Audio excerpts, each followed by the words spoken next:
That character, I think, is written that way to come in when he does. What I found is that all of the humor from the play made it onto screen, you know. And not just from Steve. There's a lot more humor, not when people are laughing. It's a lot of times it's the opposite, that the playwright found humor in the flip side in this story. You know, I get a lot of clues from the play.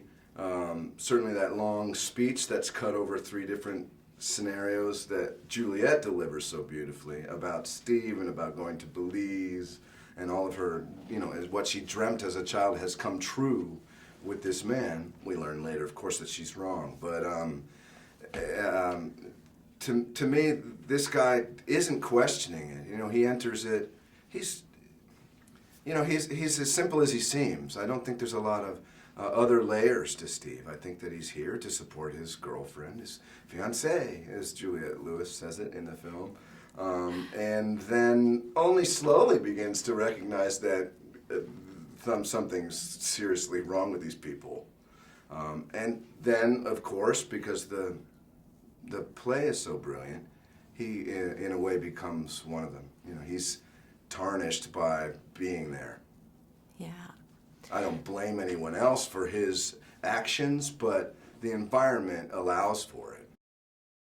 You know, these plays and Sam Shepard's plays, they chart the demise of the American family. They show the underbelly of middle America in these remote areas. And, you know, Tracy writing from his family's experience about Oklahoma just gives us all an insight into the fragility of family bonds, and if you don't protect them, they're going to erode, and that's what you see. We start this story in a deep state of erosion, obviously, so it only goes down from there. I don't think that anyone in this family's going to recover, really. And yet, it's funny. So how does somebody do that? I don't know. You have to ask John Wells. Yeah, Meryl Streep's scene where she's talking about the muddy boots that her mother gave her instead of the fancy boots that she wanted is heartbreaking, but she's using apple hand lotion while she's doing it. I mean, there's such bizarre, humorous elements, even to the most dramatic scenes. It happens occasionally. It really does, where you're able to work with the perfect people that are uniquely designed to play that role at this time in their life. If it wasn't Abigail Breslin, this movie would not have worked the same way. If it wasn't Juliet, you know, they're just precisely the right person. And I know how much care and concern was given to the casting by the director and the producers as well, so they nailed it. It was all magic. You know, I have the ability, I don't know why it is, maybe just because every movie I've worked on is kind of a peak moment. It's what I love doing the most, so that I remember everything from every shoot day that I've had. And obviously, the dinner table scene is epic in so many ways.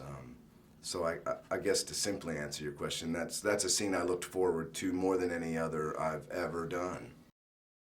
Abigail and I worked together with John in the rehearsal week, or the couple of days we had, and then of course we all worked together as a cast for that dinner scene.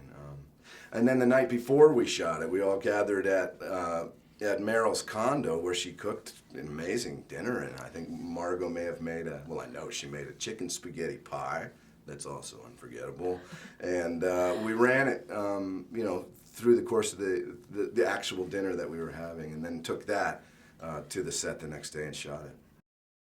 John, to me, he's the hardest working guy, and yet it looks like he's doing nothing at all. Do you know what I mean? He's so comfortable in the role of director, leading a cast like this, and so comfortable with his preparation and the work that he'd done with Tracy Letts on the script, that on some days he literally let all the elements run its own course.